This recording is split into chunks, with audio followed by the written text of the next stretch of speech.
Hello, I am Patty, and I will be explaining to you how you can easily find the limit of function using direct substitution. Here is our example.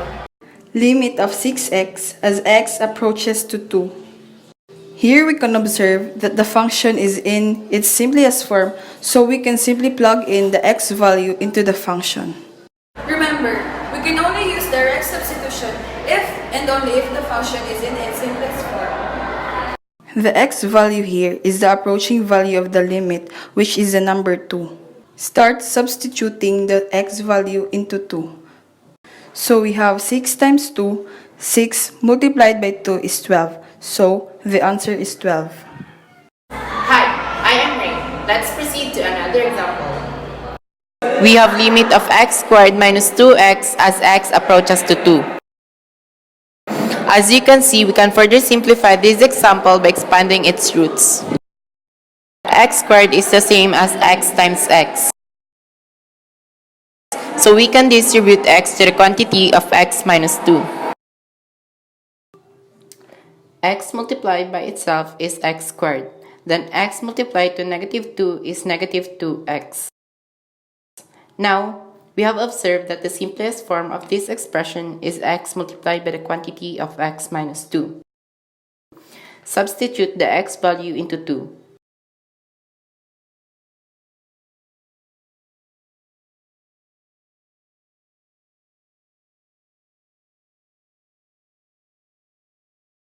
We will then get the answer of 0. Now we're down to our third example. Let's say the limit of x squared minus x minus 6 over x plus 2 as x approaches to 2. As you have learned from the first example that we can only use direct substitution if and only if the function is in its simplest form.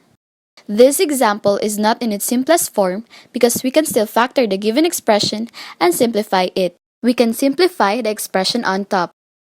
Let's find two numbers whose product is negative 6 and sum is negative 1. Well, that could be negative 3 and positive 2. So this could be the quantity of x minus 3 times the quantity of x plus 2 all over x plus 2. These two here is the same, so we can simply cancel them out. We could say this is equal to x minus 3.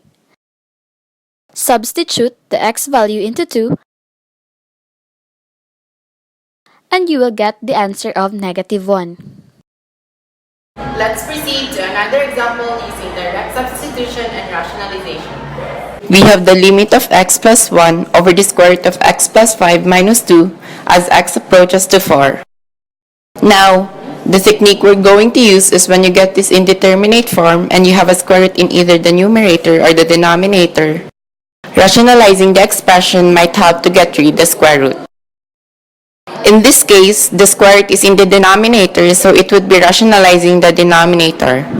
Let's also multiply the numerator to the change expression of the denominator because we don't want to change the value of the expression.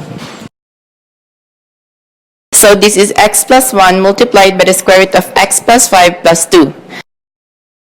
That is the equal to the quantity of x plus 1 times the square root of x plus 5 plus 2. Now, let's multiply the denominator. So when we multiply the square root of x plus 5 by itself, the result would be x plus 5. Then, positive 2 multiplied by negative 2 is negative 4. X plus 5 minus 4 is simplified into x plus 1. So, our expression will now be the quantity of x plus 1 times the square root of x plus 5 plus 2 over x plus 1. Notice that we both have the x plus 1 in our numerator and denominator, so we just simply cross or cancel them out. The only thing that will be left is the square root of x plus 5 plus 2. Now, substitute the given value to x. We have square root of 4 plus 5 plus 2. Square root of 4 plus 5 is equal to square root of 9. Copy plus 2. Square root of 9 is equal to 3. Then 3 plus 2 is 5. So our answer is 5. Now we're down to our last example. We have the limit of square root of x minus 4 minus 2 over x minus 8 as x approaches to 8. From the previous example, the square root is in the denominator. Notice here that the numerator has now the radical sign, so we will be rationalizing the numerator. First, we have to take the numerator and multiply it by itself, but don't forget to change the sign of the second term. Let's also multiply the denominator to the change expression of the numerator because we don't want to change the value of the expression.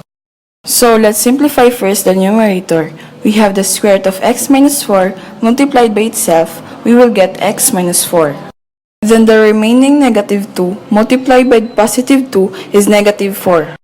X minus 4 is simplified into x minus 8. So our numerator will now be x minus 8. Now, let's multiply x minus 8 through the square root of x minus 4 plus 2. That is equal to the quantity of x minus 8 times the square root of x minus 4 plus 2. X minus 8 is both visible in the numerator and denominator, so we both cancel them out, leaving a value of 1 as our numerator. So the expression will now be 1 over the square root of x minus 4 plus 2. Substitute the x value into 8. You will have 1 over the square root of 8 minus 4 plus 2. 8 minus 4 is 4. Square root of 4 is 2. So, we have 1/4 as our answer.